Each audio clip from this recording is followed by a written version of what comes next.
Hello and welcome to the Baseball by the Yard podcast, the podcast and website that teaches players and coaches how to go from good to great 1 inch at a time. And now here's your host and founder of Baseball by the Yard, Coach Bob McCreary. Yes, hello everyone. This is your host, Coach Bob McCreary, the founder of Baseball by the Yard. I'm a former Little League, middle school, high school, college, and professional baseball player, as well as a former Little League, middle school, high school, college, and professional coach. So I have a pretty strong background in the game of baseball. And my website, baseballbytheyard.com, has been going on for over 10 years now. And on that website, I try to teach players, coaches, parents, and just general baseball fans the finer points within the game of baseball. Currently, I have over 1,400 blog posts. Most of them are written about various aspects of the game. I'm also quickly approaching 300 videos, which are also on my website. I also have a YouTube channel where you could see all those videos to get a good idea about the game of baseball. And so I also try to provide a lot of resources for coaches as well. So really, if you're a fan of baseball, if you're a player, a coach, parent, really one-stop shopping for baseballbytheyard.com, really for all areas of the game. So, as I said, I've been doing this for quite a while, but this is actually my first official podcast, so welcome. I know there are a lot of choices out there, and so if you ran across this podcast, I certainly appreciate your time. When I come back, I'm going to talk a little bit about myself, talk about why I called my website Baseball by the Yard, kind of give you an example of some of the things that I talk about on my website, and I'll talk about it in the podcast in the future as well. And then I'll wrap up with kind of how I plan to do these podcasts, scheduling and things like that. And hopefully you like what you hear, and we'll come back. So when I come back, we'll start off with why I call my site Baseball by the Yard.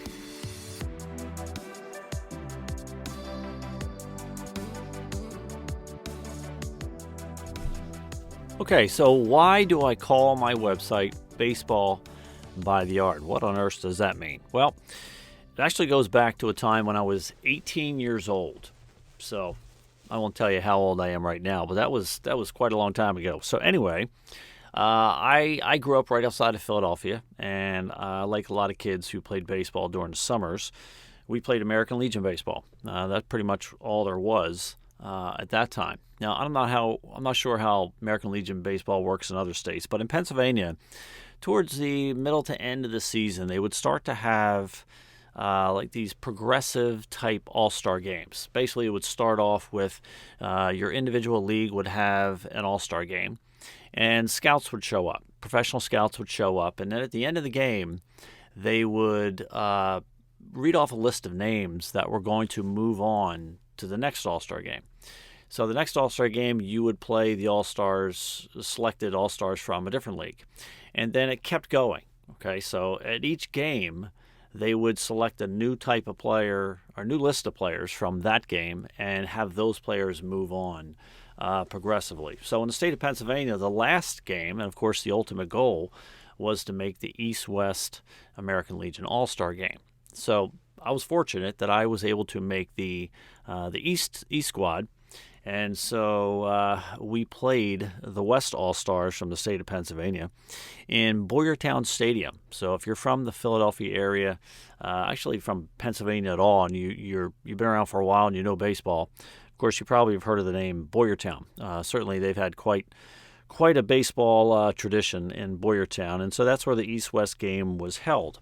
Well, unfortunately, on the day of the game, it was like a monsoon. I couldn't believe how hard it was raining. So we were sitting in the dugout waiting for the game to start. And in my mind, I'm like, there's no way we are playing this game because it is just a monsoon, standing water over the course of the entire field. So anyway, we're waiting for the game to start. And in fact, we did play the game, which was a miracle. We probably shouldn't, but the West Coast team was not going to be able to come back on another day because Boyertown is very, very strongly in the eastern part of Pennsylvania. So there really probably was no rescheduling that game. So anyway, we're in the dugout waiting for the game to start, and a professional scout walked into our dugout and started to talk to a lot of the guys on our team. And I remember one of my teammates who was there that day asked the scout, and he asked him a question. He said, "How much better are major league players compared to us?" And I remember the scout smiling, and he put his hands out in front of him. So think about if, like, someone asked, like, how big of a fish did you catch? And you put your arms out and you put your hands out to kind of give you an idea of how big it is. So anyway, he did that, and he basically had about 3 feet between both of those hands, okay? And he basically said this much. Major league players are about this much better than you guys in everything that they do. So that stuck with me. Now, he had to leave. Someone called him out of the dugout, and he left, so he really didn't have a chance to explain it, but that stuck with me. And over the course of my days of playing, like I said earlier, I was fortunate to play professional baseball. Before that, I was able to get a scholarship at Villanova University outside of Philadelphia.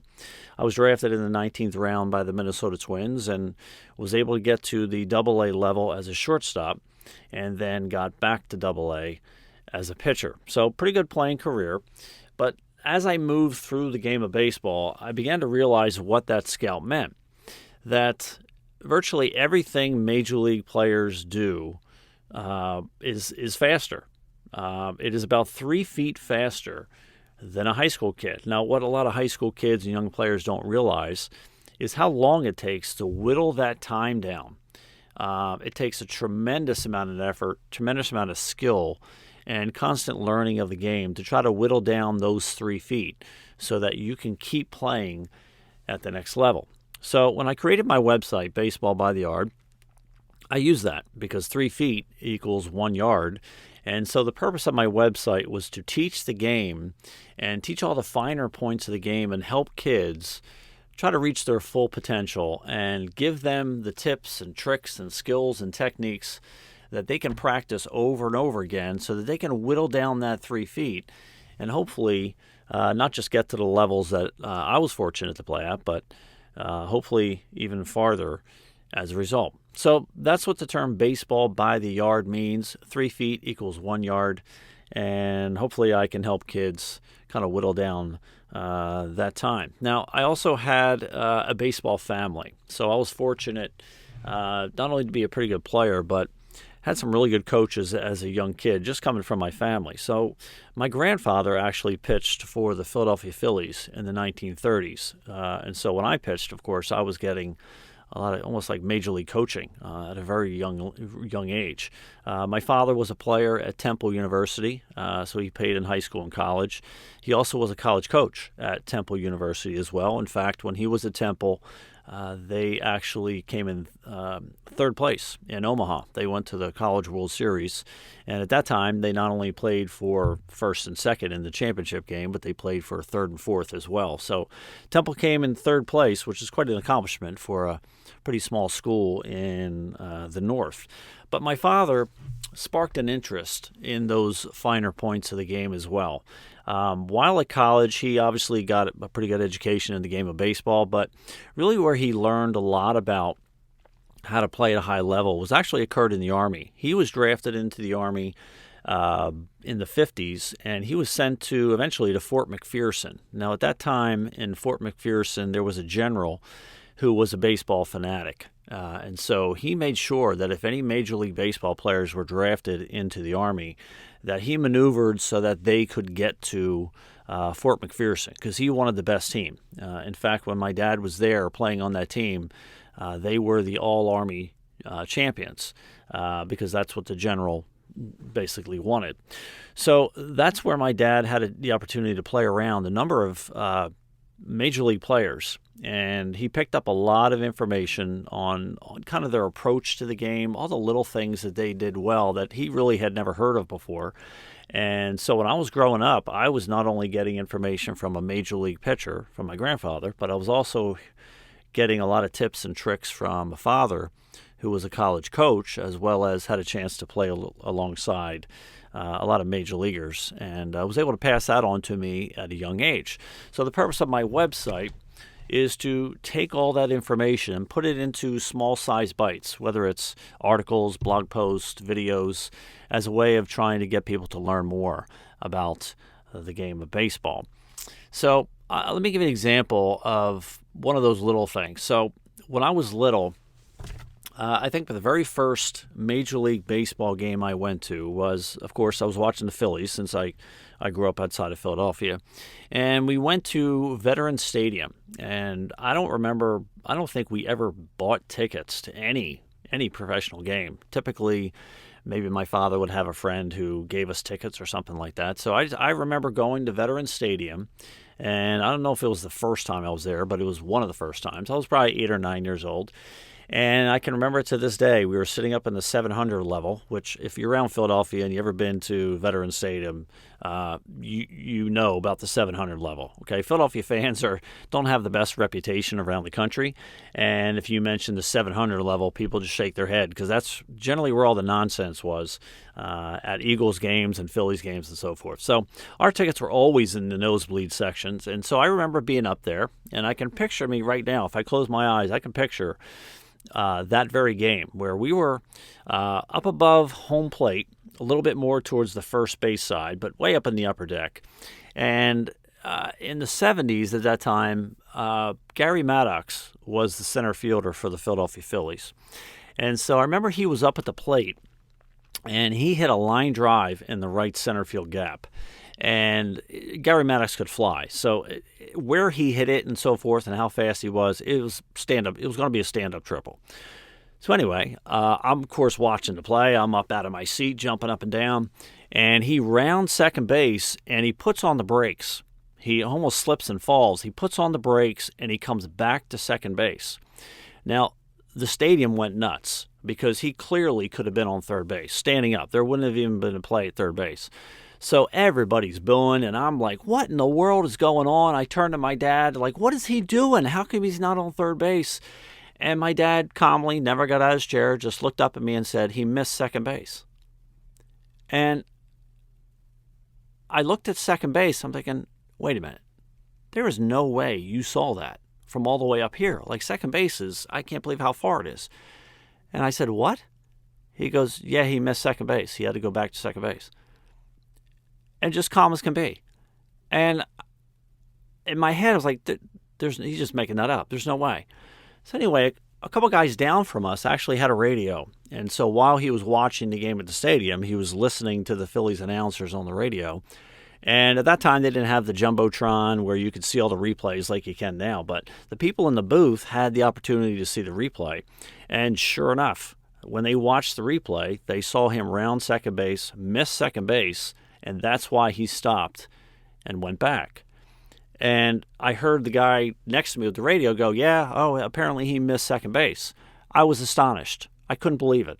My dad had watched that and saw him miss second base from all the way up in the nosebleeds. And on the way home, my dad was saying, listen, when you're on the field, most people are going to watch the baseball. But middle infielders have to watch players whether they touch the bags or not. So as they're going out for the relay, they're going to look over their shoulders and watch him touch second base. So the first baseman's going to watch him touch first base. The middle infielders have to watch him touch second base and so forth. So Gary Maddox knew that if he missed second base, somebody was going to notice that, and he was going to be out if they appealed it. So that's why he stopped and went back. So that's an example of one of those finer points that I was learning at a young age. And throughout my career, that has benefited me in terms of watching runners touch bases so many times. Even when I was little, I was catching guys not touching bases when everybody else was watching the ball in the gap or all the way to the fence. I follow my dad's directions, and I always watch runners touch bases. And so those are the types of little things that I was learning at a very young age. And so when I was done playing, I had all these tips and tricks in my head that I had accumulated throughout playing. I really became obsessed with learning more about those little things over the course of my career. And so my website is an attempt to share all those little things to players, coaches who didn't have the ability to have the coaching that I had. So if you've been to baseballbytheyard.com, you've seen how I do it. The boatloads of little tips and tricks to help players in the game of baseball. Okay, so when I come back, let's talk about how this podcast is going to play out and be structured in the future.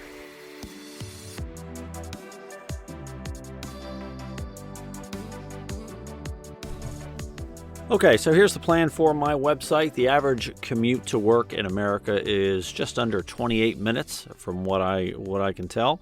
And so that's kind of the goal, is to make podcasts roughly about that time, because I know I'm a big podcast listener on the way to school every day, because my day job is a high school teacher. I'll talk more about that in another podcast. And so my plan right now, anywhere from 20 to 30-minute podcasts. At the start, I'll probably do every other week, but hopefully if I get the hang of it and I enjoy what I'm doing and I get some good feedback, hopefully I can switch that to once every week as well. Now, the structure of the podcast is a little bit new, a little bit old. I'll probably start off each podcast with some new content, tips and tricks, little things, finer points of the game for players and coaches. And I'd like to also go back and kind of feature a post that I did years ago and bring it up again, maybe update it, evaluate it, explain it, give some new information about that as well. And of course, along my travels in the game of baseball as a player and a coach, I've certainly run into a lot of great baseball people. So I'd like to have some interviews in the future as well.